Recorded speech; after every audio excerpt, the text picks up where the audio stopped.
Hace tiempo publiqué una historia llamada Pisadas, que ganó bastante atención por aquí. Agradezco mucho todos sus comentarios.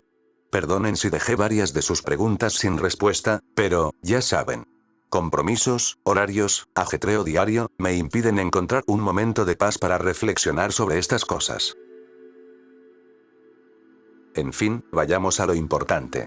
Leyendo sus comentarios, me topé con varias cuestiones que despertaron mi curiosidad en cuanto a algunos eventos de mi infancia. Inseguro de la fiabilidad de mis recuerdos, acudí a mi madre para charlar al respecto, con la esperanza de que pudiera ilustrarme mejor estos sucesos. Parte del motivo de mi tardanza recae en que fue difícil hacerla hablar. Cada vez que tocaba el tema de las pisadas o el bosque, se ponía pálida y miraba hacia otra parte. Cansada de mi insistencia, finalmente respondió. ¿Por qué no les cuentas lo de esos malditos globos si tanto les interesa? No tienen idea de la cantidad de recuerdos que volvieron a mí con tan solo oír esas palabras.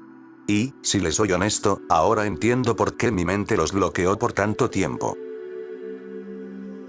Lo que contaré a continuación puede brindarles un mayor contexto para lo que fue mi historia anterior, la cual les sugiero leer antes de continuar este capítulo, en caso de que no lo hayan hecho.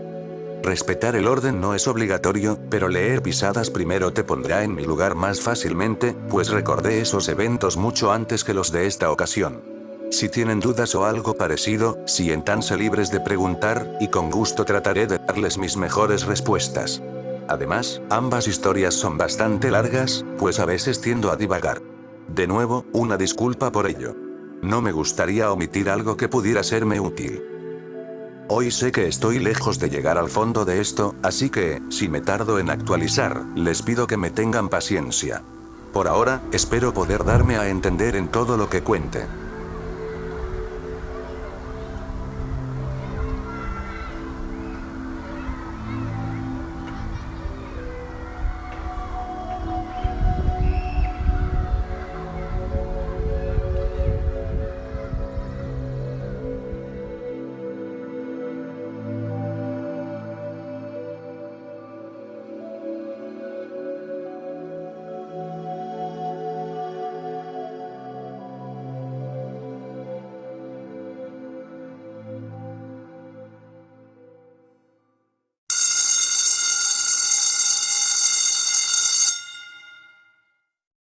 La escuela a la que atendí en mis años de kinder y primaria, según he llegado a comprender, promovía un modelo educativo basado en la innovación y la práctica.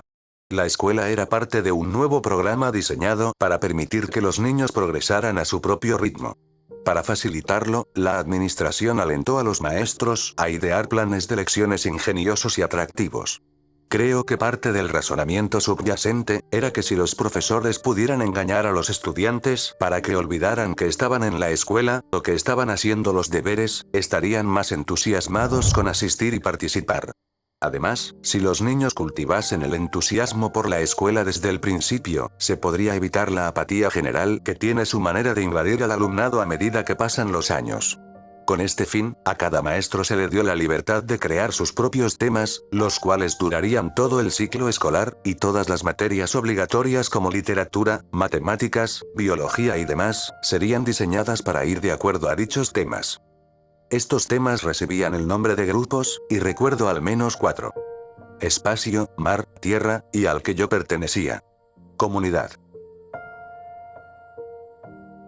Pese al nivel de creatividad del plan de estudios, en el Jardín de Infantes de los Estados Unidos no aprendes mucho además de lo básico, como atarte los zapatos, compartir tus juguetes, o a identificar emociones y figuras, de modo que este ciclo no es muy memorable.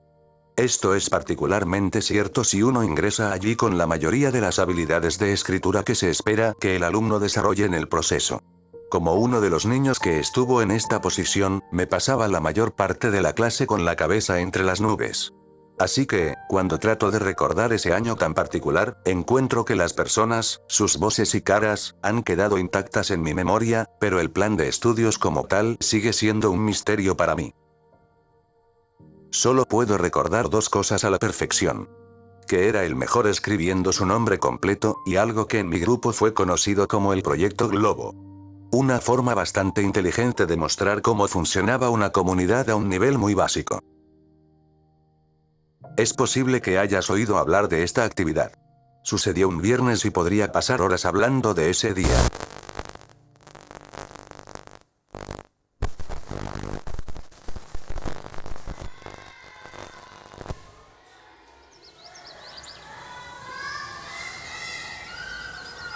Era una mañana despejada. Los niños entramos corriendo, casi empujándonos los unos a los otros. Al llegar a nuestro salón de clases, vimos globos inflados con helio, atados a nuestros asientos con un cordón y cinta adhesiva. En cada mesa había marcadores, plumas, una hoja de papel y un sobre. Los pupitres estaban ordenados en forma de cuadrícula, por lo que los globos tenían la misma disposición que tendrían los árboles plantados en un terreno. Si los veías desde el ángulo adecuado, todos se alineaban, pero si te movías un poco hacia la izquierda o hacia la derecha se abrían en abanico y los veías todos nuevamente. No fue hasta que alguien me apartó de un empujón que pude salir de aquel trance. El proceso de la actividad es muy sencillo. Escribes una carta que se pone en el sobre y se asegura al globo, al cual puedes hacerle un pequeño dibujo si quieres. Había una paleta de pinturas junto con algunos pinceles y vasos con agua sobre una mesa larga frente al escritorio de la maestra, para los niños que quisieran pintar algo en sus cartas. A quienes desearan hacer un dibujo con estos materiales, se les dijo que terminaran a una hora en específico, para dejar sus hojas secándose al sol. El lunes de esa semana, la maestra nos había entregado una hoja de instrucciones para que llevásemos a casa, en la que se nos indicaba cómo escribir una carta breve con la ayuda de nuestros padres. Pasé casi toda la semana pensando en qué escribir, al punto en que mi madre me amenazó con hacerla por mí si no me daba prisa. Todas las cartas debían apegarse a una estructura coherente, pero se nos permitía ser creativos dentro de esos límites. La mía decía algo como esto. Hola, encontraste mi globo. Mi nombre es y asisto a la escuela primaria. Puedes quedarte con el globo. Espero puedas responderme. Me gusta Mighty Max, explorar bosques, construir fuertes, nadar y hacer amigos. ¿Qué te gusta a ti? Escríbeme cuando puedas. Te dejo $1 para el correo. A un costado de la hoja, dibujé un muñeco de palitos que decía, «Hola», en un globo de texto justo encima de su cabeza, y tras un largo rato de deliberación, dibujé un globo rojo, mi color favorito, el cual sostenía en su mano. Sobre el $1 que traje de casa, escribí con marcador, para las estampillas. Mi madre dijo después que eso era innecesario, pero yo me sentía como un genio. Una vez en la escuela, la primera parte del proyecto era transcribir el texto que habíamos compuesto en casa, tras lo cual deberíamos hacer lo que mencioné hace rato. Varios de mis compañeros empezaron a pelearse porque querían cambiar de globos, pero yo fui directo a mi pupitre, ya que quería aprovechar todo el tiempo disponible. Mi caligrafía, al menos en ese entonces, era bastante buena. Con la guía de mi madre, practiqué intensamente la lectura y escritura antes de entrar a la escuela. No esperaba menos de ella. Es la clase de madre que te enseña a nadar justo después de que aprendes a caminar. Estuve la mayor parte del proceso luchando contra mi brazo enyesado. Había sufrido un accidente meses antes, por lo que el yeso hacía difícil reposicionar y estabilizar el papel a medida que avanzaba. De no ser porque soy diestro, habría sido imposible para mí realizar la actividad. Cuidé cada parte del trazo como si mi vida dependiera de ello, pues sabía que no podría borrarlo después. Nunca había escrito nada importante con bolígrafo hasta ese día. Puse el punto final en el papel y me recosté satisfecho. Con el tiempo que me quedaba, me dediqué a decorar el globo. Sin ningún interés en cambiarlo por otro, traté de pensar en qué podría dibujarle. Decidí que la máscara de Spider-Man se vería bastante genial y, sin duda, cualquiera podría notarla en el cielo. Me puse a trabajar en otra hoja de papel para probar mi trazo y pasé unos 2 minutos intentando descubrir cómo dibujar la máscara, antes de darme cuenta de que era imposible para lo que yo sabía hacer. Mi destreza artística, de hecho, se limitaba a no colorear por fuera de las líneas, y a unos cuantos retratos de mi madre con brazos semejantes a pilares acostados y un cuello anatómicamente imposible. Y, claro, a los muñecos de palitos. Decidiendo que un globo sencillo era mejor que uno con dibujo, guardé el marcador y me fui a hablar con Josh. Un niño que mencioné en mi historia anterior. Por lo general, le tomaba bastante tiempo escribir cosas porque era zurdo, y solía manchar lo que acababa de hacer mientras el dorso de su mano se movía sobre el papel de izquierda a derecha. Eso lo estresaba bastante, y ni hablemos de los días en que usábamos tijeras. Me senté a su lado, en parte para ayudarlo, y en parte porque quería invitarlo a mi casa después de la escuela, para lo que terminó siendo la primera de muchas pijamadas. Cuando la maestra me pidió que volviera a mi escritorio, casi se me salen los ojos de las cuencas cuando vi que mi carta se había mojado. No era un daño terrible, pero la tinta húmeda ya empezaba a diluirse en las zonas donde el agua la tocaba. Miré a mi alrededor para ver si alguien se reía. Sin embargo, todos mis compañeros estaban aplastados en sus asientos, dibujando, hablando entre ellos o hurgándose la nariz. Estiré el cuello sobre sus escritorios, y vi que algunos habían estado pintando con las temperas. Concluí que alguien que debía haber estado tratando de secar un pincel roció gotas de agua sobre mi carta sin darse cuenta. El texto se entendía en su mayor parte, pero algunas palabras estaban casi borradas. Otras eran incomprensibles. En lugar de ser un aficionado a la exploración, lo era de la explicación. Casi quería llorar. Sentí que había puesto más esfuerzo en escribir esa carta que cualquiera de mis compañeros, por lo que era impensable para mí que alguien la hubiese arruinado de esa forma. Pero al haber tantos niños que usaron pinceles, entendí que hallar al responsable sería prácticamente imposible. Intentar reparar, o al menos disimular el daño, parecía más importante. No hubo tiempo para recrear la carta por completo. Pensé en reescribir solo las partes ilegibles, pero si las tachaba y lo intentaba de nuevo, mi amigo por correspondencia iba a creer que no sabía deletrear. Me convencí a mí mismo de que habría otras cartas y otras oportunidades y, sin ver a nadie, me dirigí hacia la mesa donde estaban las pinturas.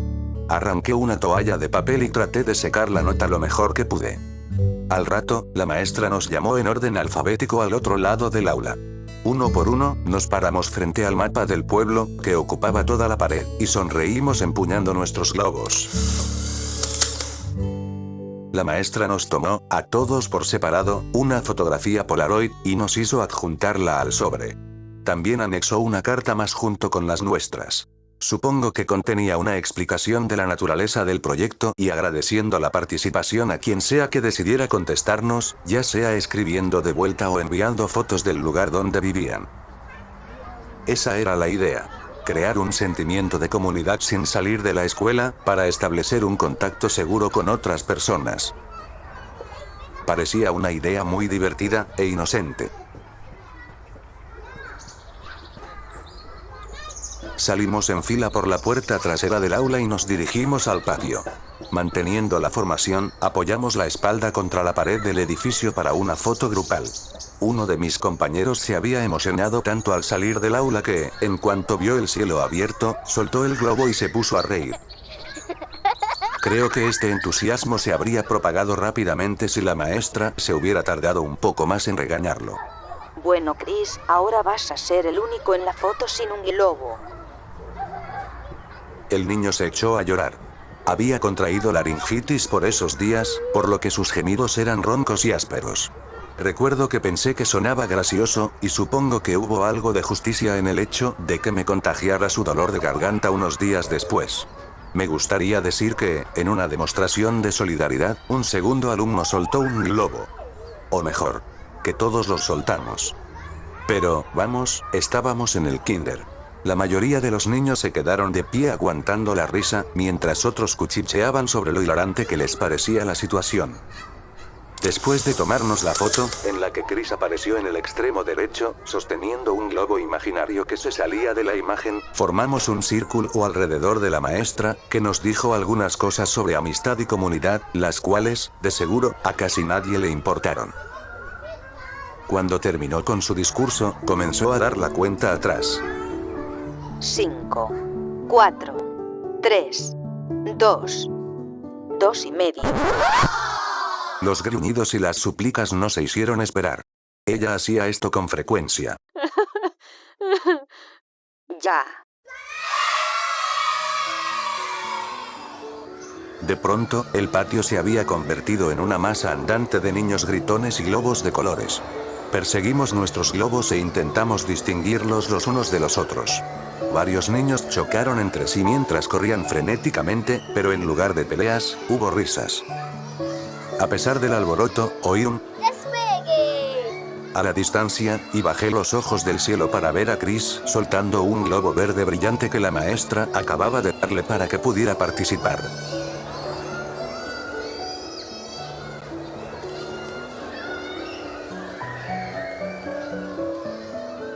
A medida que los globos se elevaban, se hizo casi imposible seguir el rastro del mío, lo que trajo consigo un nuevo tipo de emoción.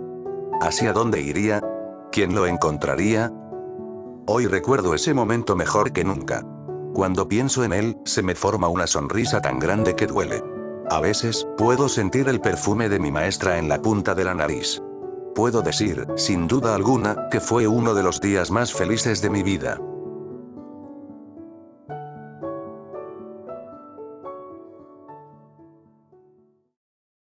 Las cartas comenzaron a llegar en el transcurso de las siguientes 2 semanas.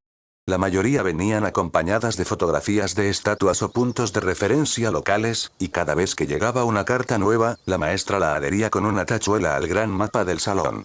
De esa forma, podíamos saber de dónde provenía y qué tan lejos había viajado un globo. Era una idea muy genial, pues eso nos motivaba a ir a la escuela todos los días para ver si nos habían respondido. A lo largo del año, un día a la semana, podíamos escribirle a nuestro amigo por correspondencia, o a los de otros compañeros en caso de que no nos hubiesen contestado. Mi respuesta fue una de las últimas en llegar, pues ya me habían quitado el yeso para entonces. Recuerdo cómo solía poner cara de pocos amigos durante la segunda o tercera semana, y si bien había otros estudiantes cuyas cartas no llegaban, eso no me servía de consuelo. Josh llegó a ofrecerme varias veces que le escribiera a su amigo por correspondencia, uno bastante cooperativo, pues en ese momento le habían llegado 3 respuestas, y empezaba a resignarme a la idea de hacerlo si quería tener a alguien a quien escribirle. Hasta que por fin me respondieron.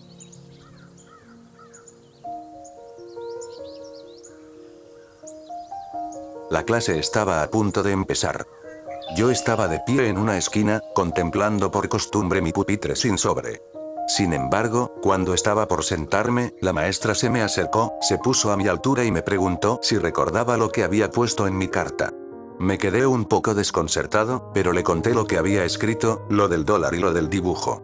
Cuando terminé, ella rebuscó algo en un bolsillo, me tendió un sobre y dijo con una sonrisa: Entonces, creo que esto es para ti. En ese momento, no supe cómo reaccionar. Dudé unos momentos, pero al dar la vuelta al sobre, vi un dibujo de una figura de palito sosteniendo un globo, igual al que yo había hecho, justo encima del sello. No había duda. Era para mí. Pasé de la incredulidad a una emoción casi delirante en cuestión de segundos, lo bastante como para que la maestra pusiera su mano sobre la mía antes de poderlo abrir. Oye, cuando la abras, no te pongas triste, ¿ok? No entendía a qué se refería. ¿Por qué me sentiría mal ahora que mi carta había llegado? Al principio, me sentí confundido y un poco molesto. Había visto antes que yo lo que venía en ese sobre, pero pronto me di cuenta de la obviedad. Los maestros tenían que revisar qué nos había llegado, para asegurarse de que no fuera nada vulgar. Aún así, ¿por qué habría de desilusionarme? Cuando abrí el sobre, lo entendí. No había ninguna carta. Lo único que saqué de ahí fue una foto Polaroid. La imagen era borrosa, como si la cámara se hubiese movido al momento de tomarla. Siempre pensé que era el pedazo de un desierto. No tenía dirección de remitente, por lo que, aunque quisiera, nunca podría escribir de regreso. Me sentí devastado. Cuando llegué a casa, miré enfurruñado a una pared mientras le hablaba a mi mamá sobre mi día. Se veía emocionada cuando le dije que mi amigo por correspondencia había respondido. Debió pensar, como yo, que jamás iba a llegar una carta para mí. Cuando le dije que no era una carta, sino una Polaroid borrosa, puso su mano sobre mi hombro y me dijo: A lo mejor tiene mala letra, y le dio vergüenza escribirte cuando vio lo bonita que es la tuya. No creí que ese fuera el caso. Mi carta se había estropeado incluso antes de ir al cielo. Sin embargo, fue reconfortante oírlo de mi madre. Además, una foto era mejor que nada. El año escolar continuó sin contratiempos, y las cartas dejaron de llegar para casi todos los niños del salón. Después de todo, no es como si pudieras mantener largas conversaciones por correo con un niño de kinder. Eventualmente, casi todos perdieron el interés en la correspondencia. Entonces, llegó otro sobre para mí. Mi emoción revivió al instante. En silencio, me sentí deleitado por seguir recibiendo sobres, cuando casi todos los remitentes ya habían dejado de participar. Tenía sentido que me hubiera llegado una respuesta, pues la primera se sintió como recibir un escupitajo en la cara. Así que, de seguro este mensaje era para compensarlo. Estaba temblando cuando abrí el sobre. Era otra foto. Esta se veía un poco mejor que la primera. Aún así, apenas si se podía vislumbrar algo.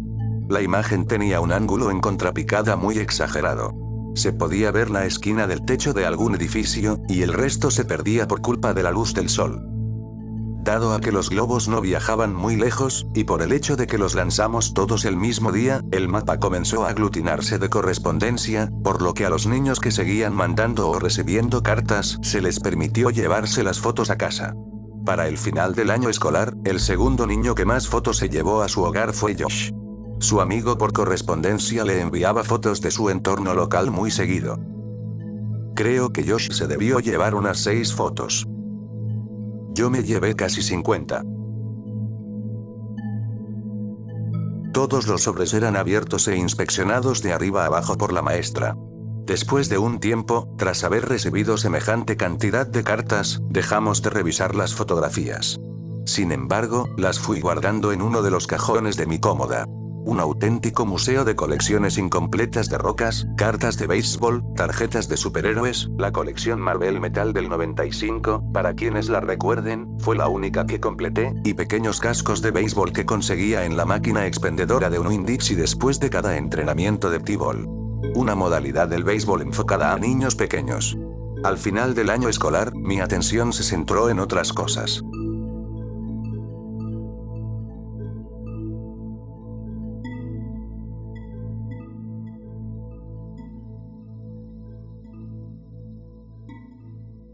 Ese año, en Navidad, mi mamá me regaló una pequeña máquina para hacer raspados. Nunca me salieron muy bien, pero el hecho de poder hacer esto en casa nos encantó tanto a Josh como a mí. Tanto le gustó mi nuevo juguete, que sus padres también le compraron una máquina, ligeramente mejor y más bonita, para su cumpleaños, que caía a fines del año escolar. Los raspados que producía la máquina de Josh eran más grandes y salían mucho más rápido que cuando usábamos la mía. Cuando llegaron las vacaciones de verano, se nos ocurrió montar nuestro propio puesto de raspados para ganar dinero, y así tomarnos un descanso de explorar el bosque.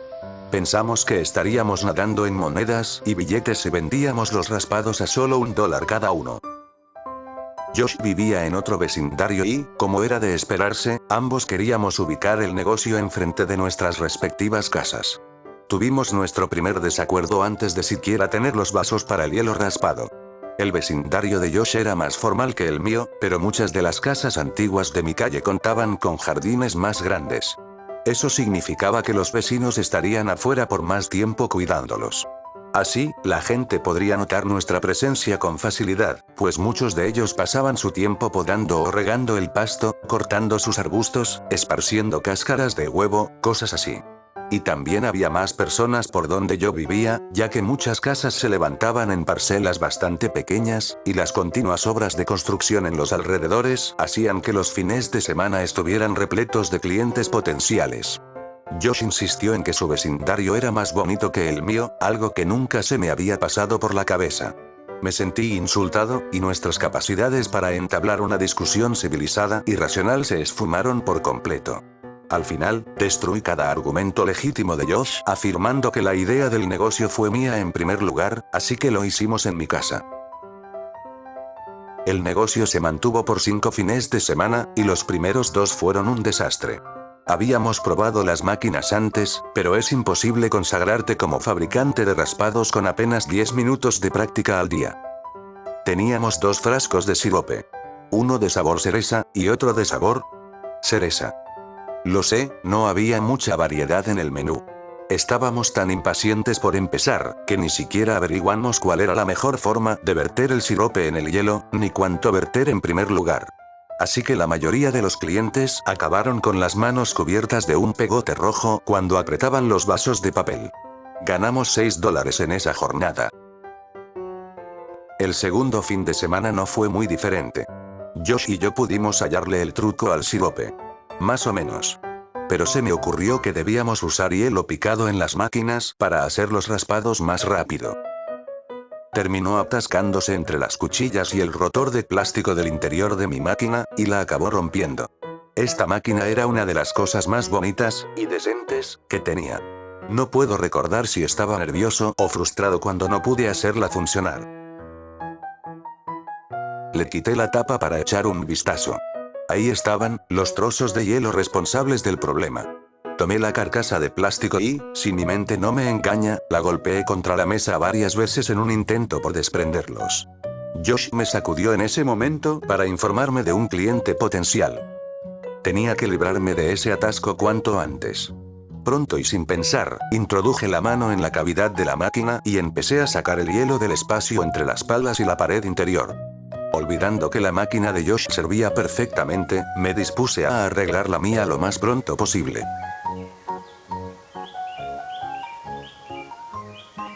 Al cabo de unos segundos, podía sentir cómo el hielo empezaba a ceder y a girar un poco a medida que el calor de mis dedos lo derretía.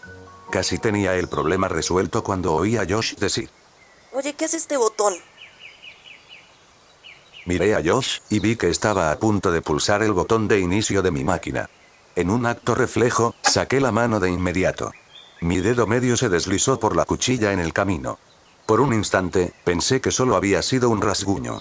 Entonces, una fina línea de sangre empezó a dibujarse de forma horizontal a lo largo de la parte inferior de mi dedo. La línea se ensanchó y se extendió a medida que la sangre goteaba de mi mano. Le grité algo a Josh, quien dejó su raspado a medio hacer y me dijo que solo estaba bromeando, que ni loco se le ocurriría pulsar el botón con mi mano adentro. Lucía bastante arrepentido, y lo recuerdo apartando la vista de mi herida mientras se disculpaba. Creo que Josh debió tener miedo a la sangre. Mi amigo ya había terminado de verter el sirope cuando el hombre llegó a la mesa. Sostuvo el vaso con cuidado para que el raspado no se derritiera. Yo, por mi parte, buscaba algo con que envolver mi dedo, en tanto lo sujetaba con la mano opuesta. Mientras Josh le hablaba al hombre, la sangre había brotado del puño que estaba formando alrededor de mi dedo, y ahora comenzaba a descender por mi antebrazo. En lo que Josh le tendía el raspado, vi cómo los ojos del cliente iban y venían del hielo rojo cereza a mi mano ensangrentada. Su expresión pasó de preocupada a divertida. Lindo negocio. Se esforzaron mucho, ¿verdad? Soltó una carcajada tan larga, tan estruendosa, que aún pude oírla cuando corría de vuelta a la casa para enseñarle la herida a mi madre. Cuando volví a salir, Josh me informó que el hombre había comprado el raspado.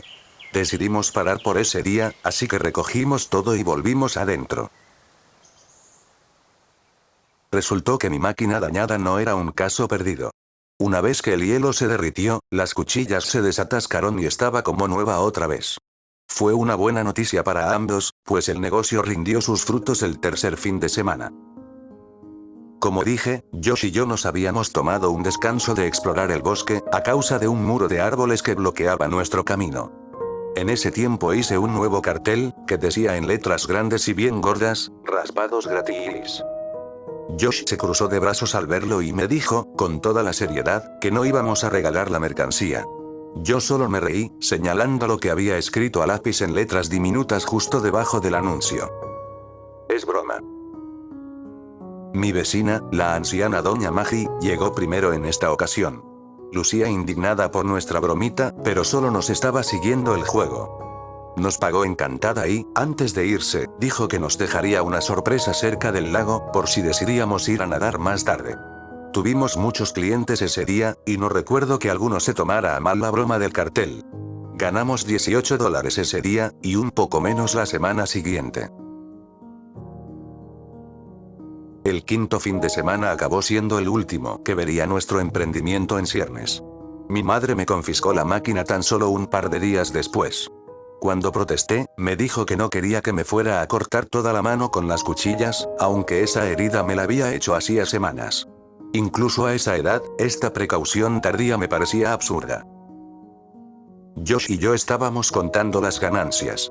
Como ambos teníamos nuestras propias máquinas para hacer la mercancía, íbamos recolectando el dinero en montos separados, los cuales juntábamos al final de la jornada y los dividíamos en una mitad para cada uno.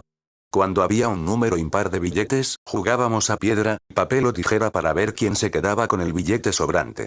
Nuestro último botín fue de $17, y mientras Josh me entregaba mi cuarto, quinto, quizás sexto billete, un sentimiento de profunda sorpresa me consumió. El dólar tenía escrito, para las estampillas. Josh no tardó en notar mi sorpresa, y me preguntó si se había equivocado al contar el dinero. Mira, este es el dólar que mandé. ¿Ah? Este es el dólar, Josh, ¿no te acuerdas? ¿Cuál dólar? Ver el dólar arrugado y marcado entre mis dedos temblorosos me desconcertó, y luché por componerme para poderme explicar. El del globo, lo metí en el sobre con mi carta. Josh reflexionó un momento antes de entender qué significaba todo aquello. ¡Wow! ¡Súper! Exclamó. No podía estar más de acuerdo con él. La idea de que aquel dólar hubiera pasado por tantas manos para acabar volviendo a mí, sonaba como algo realmente increíble. Entré a la casa para contarle a mi madre, pero mi emoción se diluyó un poco cuando, al estar distraída por una llamada telefónica, no escuchó bien mi historia y se limitó a un ¡Wow! ¡Qué bien, cariño! Frustrado, volví a la calle con Josh.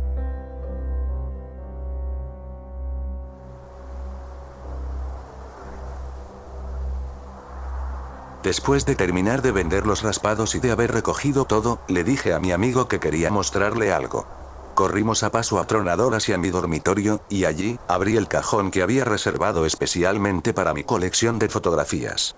Se las fui enseñando una por una, comenzando por la primera. La del desierto. Íbamos por la 9ª o 10ª cuando Josh se volvió hacia la pared y se puso a bostezar. Me irritó su indiferencia. Mi amigo por correspondencia me había enviado todas esas fotos, y hoy, después de innumerables transacciones, el dólar que utilizó para empezar a enviarlas había vuelto a mis manos. No era capaz de asimilar lo improbable de todo aquello. Incluso la más mínima alteración habría cambiado por completo el camino de mi dólar. Si Josh hubiese puesto el primer dólar en su propia pila, de seguro nunca me hubiera enterado de la presencia del billete. Josh, sin embargo, se había desentendido por completo, y me preguntó si quería ir a jugar a la zanja con él antes de que su mamá llegara a recogerlo. Rodé los ojos, pero no tenía de qué quejarme.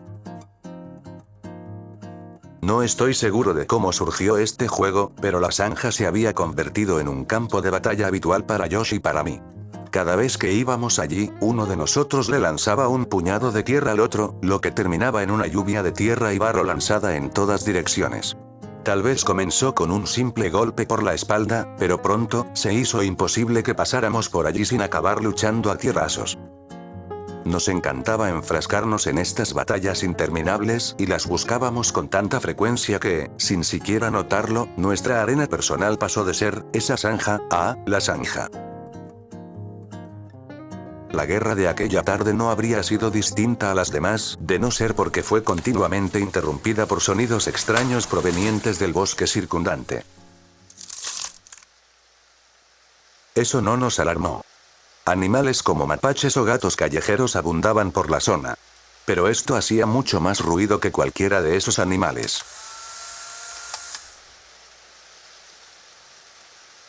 A medida que dejábamos de prestarle atención a la batalla, Josh y yo estuvimos intentando adivinar qué clase de criatura de ultratumba podría estar emitiendo esos sonidos, en un intento de asustarnos mutuamente. Jugar a esta clase de cosas me motivó a crear las persecuciones imaginarias que emprendía por mi cuenta cuando salía del bosque. En mi último intento, sugerí que era una momia, y Josh insistió en que se trataba de un robot. Momentos después, mientras caminábamos hacia mi casa, Josh se puso serio, me miró directo a los ojos y dijo: ¿Oíste eso, no? Sonó como un robot. ¿Lo oíste, verdad? De hecho, pensé yo tras oír una vez más, sonaba un tanto mecánico. Admití que, tal vez, sí era un robot después de todo. Solo ahora, después de tanto tiempo, entiendo qué fue lo que escuchamos en verdad. Cuando llegamos a la casa, mi madre se encontraba platicando con la de Josh en la cocina mientras ella esperaba a su hijo. Mi amigo le contó a su madre acerca del robot. Ellas rieron y Josh se fue a su casa. Mi mamá y yo cenamos, yo me aseé y después me fui a acostar. Intenté dormir. Realmente intenté dormir. Pero, era tan difícil no pensar en todo esto.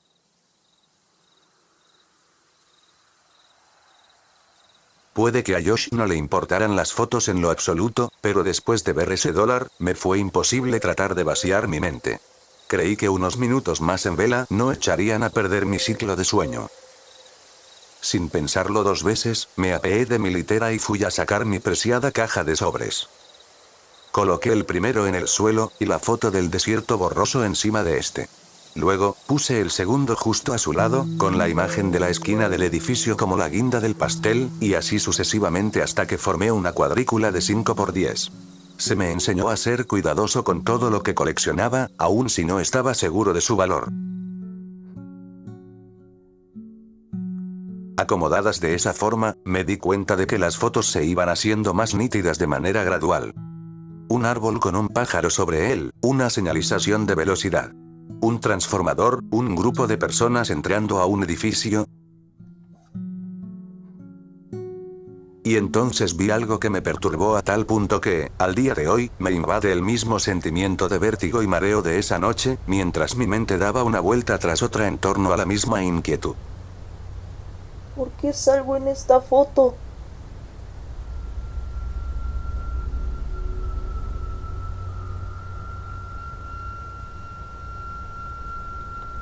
En aquella fotografía del grupo de personas entrando al edificio, me vi a mí mismo, tomado de la mano de mi madre, en la parte trasera de la pequeña multitud.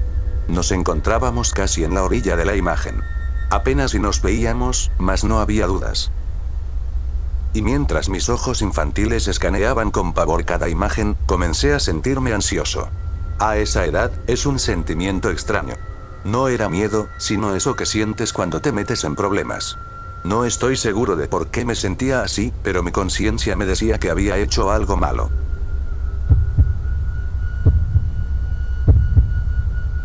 Me senté en el suelo, desconcertado y aterrado, mientras esa sensación de haber cometido una falta grave no dejaba de crecer.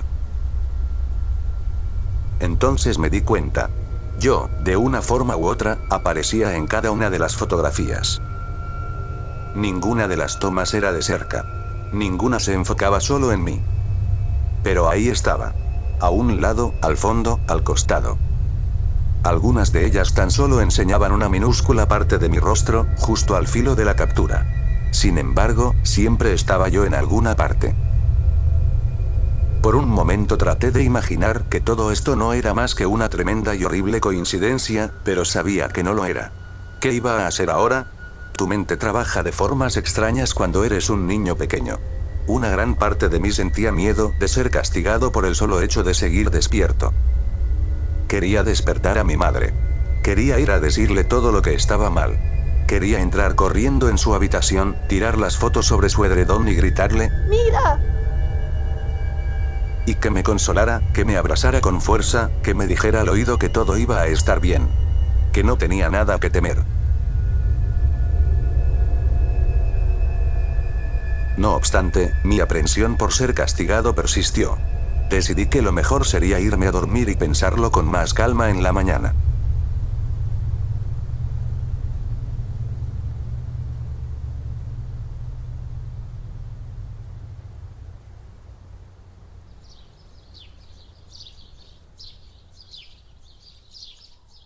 Al día siguiente, mi mamá pudo tomarse el día libre del trabajo, así que pasó toda la mañana limpiando la casa. Yo estaba en la sala, viendo caricaturas, esperando a que fuese el momento indicado para contarle sobre mi descubrimiento.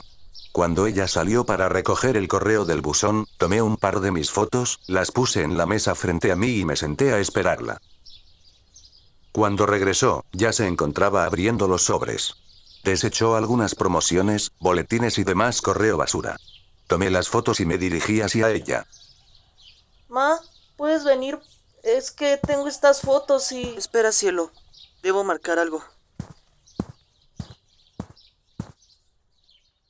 Después de un par de minutos, vino hasta donde yo estaba y se puso de pie a mi espalda, preguntando con desgano qué necesitaba.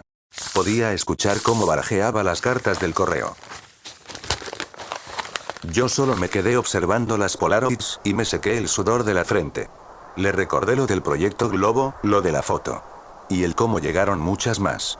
Hasta ese momento, nunca le había dicho que tenía tantas fotos. Ni tampoco que las estuve guardando en un cajón. No se lo había dicho, porque pensaba que solo eran imágenes estúpidas. Comencé a hundir las uñas en la mesa mientras le explicaba cómo me emocioné cuando me regresaron mi dólar, y de cómo me desvelé viendo todas las fotos. A medida que avanzaba en mi explicación y le mostraba más fotografías, sus frecuentes, Ajá, sí. fueron disminuyendo. Y de pronto, se había quedado muda. No respiraba, ni pestañeaba. Solo podía escuchar el débil sonido que hacía con la correspondencia. El siguiente ruido que se hizo presente fue ella tomando aliento, como si estuviera en una habitación con poco oxígeno. Cuando me di la vuelta, la noté pálida, con los ojos abiertos como platos. Pudo dominar sus jadeos y culminó con un largo suspiro. Aventó el resto del correo sobre la mesa y corrió hacia la cocina para tomar el teléfono. La posibilidad de un castigo inminente me hizo sudar y temblar, y noté cómo las palmas de mis manos apretaban las fotos, arrugándolas, aplastándolas hasta que mis uñas comenzaron a rasgar el papel. Yo no sabía nada, mamá, de veras, no quería hacer nada malo.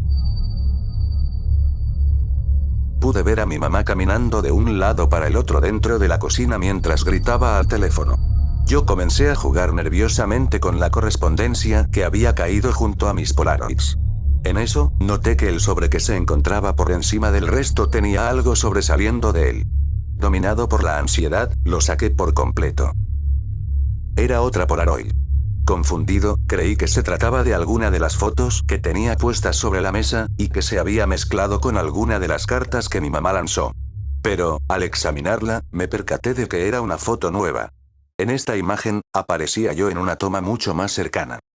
Me encontraba rodeado por árboles, y una gran sonrisa surcaba mi rostro manchado de tierra. Y Josh estaba conmigo.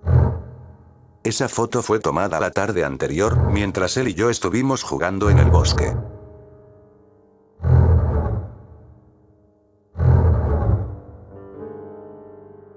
Sin perder más tiempo, corrí hasta la cocina y comencé a llamar a mi mamá, mientras ella continuaba gritando a quien fuera que estuviera al otro lado. Seguí gritándole hasta que me respondió con un ¿Qué quieres? Todo lo que pude preguntarle fue: ¿A quién llamas? A la policía. dijo un poco más tranquila. ¿Por qué? ¿Qué pasó? De verdad que no sé nada, perdóname. Por favor. Ella me respondió con algo que nunca entendí hasta el día de hoy, cuando me vi forzado a recordar estos eventos. Fue hasta la mesa, tomó el sobre que yo acababa de abrir, y la foto en que aparecíamos Josh y yo. Sostuvo el sobre frente a mí, pero yo solo puse atención a cómo la fotografía caía y aterrizaba sobre las demás, mientras el rostro de mi madre perdía su color. Con lágrimas cayendo por sus mejillas, me explicó que tenía que llamar a la policía porque el sobre que llegó a nuestro buzón no tenía el sello de la oficina postal.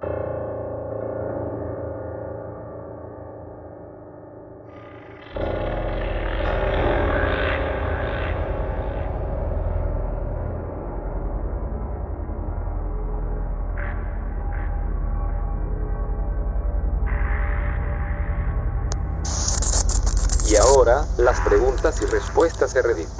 Dado que el autor contestaba estas cuestiones dentro de personaje, pueden considerarse afirmaciones canónicas para la historia. Jódete. Te odio por hacerme leer esto.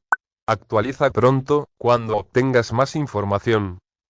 Me gusta la mezcla entre resentimiento y aprecio. Si saco más cosas a la luz, sin duda las voy a publicar. Bien. Cuando sea padre no escatimaré gastos en seguridad doméstica. Y en chips GPS. Y en una fosa. También procura no firmar ningún permiso para un proyecto con globos. Podría preguntarte si conservaste algunas Polaroids. Me temo que la policía se las llevó todas. ¿Te llegaron más fotografías? ¿Abrieron un caso al respecto? ¿Encontraron a alguien? No. Esa fue la última imagen que llegó. Le dimos todos los sobres y las fotos a la policía, y un caso fue abierto después de los eventos de Pisadas, pero supongo que no sirvió de mucho, pues que yo sepa, nunca lo atraparon. Se me ha helado la sangre al terminar de leer esto. Nunca me había sentido tan aterrado. Esto, además de tu publicación original, no me asusta por mí mismo, sino por si alguna vez tengo hijos, por esa sensación de terror y pánico absolutos, cuando tu madre se da cuenta de lo que está pasando. A veces, el miedo por los demás es peor porque no hay mucho que podamos hacer para protegerlos. Tengo algunas dudas. Dijiste en los comentarios de Pisadas que tu madre descartó rápidamente el que no escribieras la nota. Cito. En su mente, ella sabe que es algo que hice y que nunca admitiré. Teniendo en cuenta que Pisadas ocurre después que Globos, ¿crees que ella sospechaba que ambas cosas podrían estar relacionadas? ¿Que tal vez supo más del asunto y nunca te lo dijo? Totalmente posible. Y es algo con lo que voy a presionarla la próxima vez que hablemos. No le gusta hablar de nada de esto, pero no puedo darme el lujo de quedarme sin saber nada de lo que pasó en realidad. ¿Quién era ese tipo asqueroso? ¿Qué hicieron los policías? ¿Qué hizo tu mamá después? ¿Cuánto tiempo transcurrió entre esta historia y Pisadas? No tengo idea de quién era esa persona. La policía vino y se llevó todas las fotos que me envió y, por lo que sé, todavía las tienen, pues nunca lo atraparon. Mi mamá, como es comprensible, se volvió más estricta y mucho más pendiente de dónde estaba yo en todo momento. Supongo que fue al menos 6 meses después cuando ocurrieron los eventos de Pisadas. Después de eso, nos mudamos. Si no es mucha molestia, me gustaría que respondieras a algunas preguntas que tengo. ¿Qué ocurrió cuando la policía llegó después de que tu mamá los llamara y vieron que el sobre no tenía sello? ¿De qué estado provienes? ¿Qué hizo o dijo tu mamá sobre lo que pasó? Hablaron con mi mamá y creo que se llevaron la carta con ellos. Empacaron todas las fotos que tenía, de hecho seguían en el suelo. No estoy muy seguro de qué pasó después de eso, ni nada. Sobre lo de mi estado, prefiero no decirlo, pero soy del sureste. En cuanto a lo que dijo, mi mamá siempre trató de restarle importancia, aunque parece que su determinación se ha debilitado o algo, porque recientemente empezó a contarme cosas que en el pasado siempre me ocultó. Eventualmente nos mudamos. Y, por lo que sé, eso es todo lo que hizo. Debe sentirse raro tener tanta gente leyendo tus historias personales y encontrarlas disfrutables. O no sé, tal vez solo soy yo. Por cierto, narras muy bien. Esto fue bastante encantador. Creo que hay mucho más en esta historia de lo que tu madre te deja saber. Tal vez quiera esperar a que crezcas más para contártelo, si es que aún eres un poco joven. Ya soy mayor, y la verdad es que he pasado de esa etapa en donde sería razonable ocultarlo por mi bien. Me ha llevado años sacar todo lo que he sacado de ella hasta ahora, y, dependiendo de cómo se desarrollen estos acontecimientos, estoy comprometiendo su salud mental, así que tengo que andarme con cuidado. ¿Y dónde estaba tu papá mientras pasaba todo esto? ¿Crees que podría haber sido un exnovio descontento de tu mamá? ¿Alguna vez notaste algo raro en los vecinos? ¿Cómo están las cosas ahora en ese vecindario? Y me alegro de que tu amigo y tú salieran con vida. Mis padres nunca se casaron, pero se mantuvieron en buenos términos y yo veía a mi papá de vez en cuando. La relación entre los tres siempre ha sido relativamente agradable. Ninguno de los vecinos me pareció particularmente raro. En ese momento, el vecindario todavía era en su mayoría agradable. Esa es una pregunta interesante sobre exnovios descontentos. No sé muy bien cómo era la vida sentimental de mi mamá, pero nunca vi ninguna pelea ni nada por el estilo, y no recuerdo que tuviera muchos novios.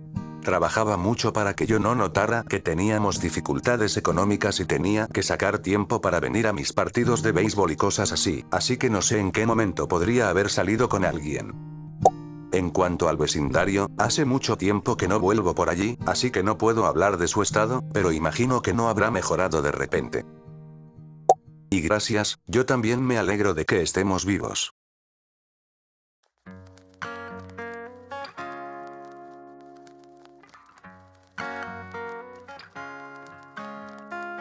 all places I'll remember all my life. Though some have changed, some forever, not for better. Some have gone and some remain. All these places have their moments. With lovers and friends, I still can recall. Some are dead and some are living. In my life, I've loved them all. But of all these friends and lovers, there is no one compares with you. And these memories lose their meaning when I think of love as something new. Though I know I'll never lose affection for people and things that went before. I know I'll often stop and think about them.